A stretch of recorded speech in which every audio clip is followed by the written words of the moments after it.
എല്ലാവർക്കും നമസ്കാരം. മുടിയുടെ സംരക്ഷണത്തിന് പണ്ടുകാലം മുതലേ ഉപയോഗിച്ചു പോരുന്ന ഒന്നാണ് ചെമ്പരത്തിയാതി തൈലം. ചെമ്പരത്തിയുടെ ഇലയും പൂവും ഇതിലെ പ്രധാന ഘടകങ്ങളാണ്. ഇതിനു പുറമെ നെല്ലിക്ക, കറിവേപ്പില, കൈയൊന്നി, കറ്റാർവാഴ തുടങ്ങിയ മുടിയുടെ വളർച്ചയ്ക്ക് അത്യാവശ്യമായ നിരവധി ഔഷധങ്ങൾ ചേർത്താണ് ഇത് തയ്യാറാക്കുന്നത്. ഇതിലടങ്ങിയിരിക്കുന്ന കുളിർമ നൽകുന്ന ഘടകങ്ങൾ തലയിലെ ചൂട് കുറയ്ക്കാനും മനസ്സിനെ ശാന്തമാക്കാനും സഹായിക്കുന്നു. കുട്ടികൾക്കും മുതിർന്നവർക്കും ഒരുപോലെ ഉപയോഗിക്കാവുന്ന ഏറ്റവും സുരക്ഷിതമായ ഒരു ശിരോതൈലമാണിത്. മുടിയുടെ നിറം നിലനിർത്താനും ശിരോചർമ്മത്തിലെ അണുബാധകൾ തടയാനും ഈ തൈലത്തിന് പ്രത്യേക കഴിവുണ്ട്. ചെമ്പരത്തിയാതി തൈലത്തിന്റെ ഔഷധ ഗുണങ്ങളെപ്പറ്റിയും ഇത് എങ്ങനെയാണ് ശരിയായ രീതിയിൽ ഉപയോഗിക്കേണ്ടത് എന്നും നോക്കാം.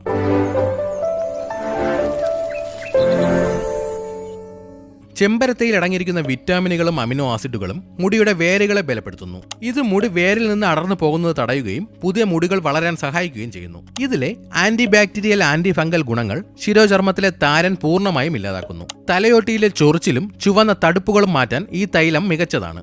വിട്ടുമാറാത്ത മുടിയുടെ വരൾച്ച മാറ്റാനും മുടിക്ക് നല്ല തിളക്കവും മൃദുത്വവും നൽകാനും ചെമ്പരത്തിയാതി തൈലം സഹായിക്കും. ഇതിൽ നെല്ലിക്കയും കയ്യോന്നിയും അടങ്ങിയിട്ടുള്ളതിനാൽ മുടിയുടെ കറുപ്പ് നിറം നിലനിർത്താൻ ഈ തൈലം സഹായിക്കും. ചെറുപ്പത്തിലെ മുടി നരയ്ക്കുന്ന അവസ്ഥ ഉള്ളവർക്ക് ഇതൊരു മികച്ച പ്രതിവിധിയാണ്.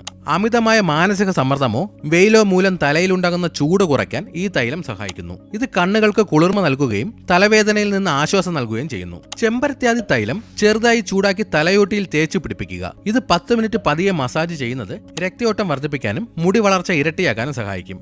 2 ടേബിൾ സ്പൂൺ ചെമ്പരത്തിയാതി തൈലത്തിൽ ഏതാനും തുള്ളി നാരങ്ങാ നീര് ചേർത്ത് തലയോട്ടിയിൽ പുരട്ടുക. 20 മിനിറ്റിന് ശേഷം ഇത് കഴുകിക്കളയുന്നത് കടുത്ത താരൻ മാറാൻ സഹായിക്കും. ഈ തൈലം തേക്കുന്നതിന് മുൻപായി അല്പം കറ്റാർവാഴയുടെ നീര് തലയിൽ പുരട്ടുക. ഇതിന് ശേഷം തൈലം തേക്കുന്നത് മുടിക്ക് കൂടുതൽ ഈർപ്പവും ബലവും നൽകും. ഈ തൈലം തലയ്ക്ക് തണുപ്പ് നൽകുന്ന ഒന്നാണ്. അതിനാൽ കടുത്ത ജലദോഷം, പനി, കഫക്കെട്ട് എന്നിവ ഉള്ളപ്പോൾ ഇത് ഉപയോഗിക്കുന്നത് ഒഴിവാക്കണം. സൈനസൈറ്റിസ് പ്രശ്നമുള്ളവർ എണ്ണ തേച്ച് ഒരുപാട് സമയം ഇരിക്കരുത്.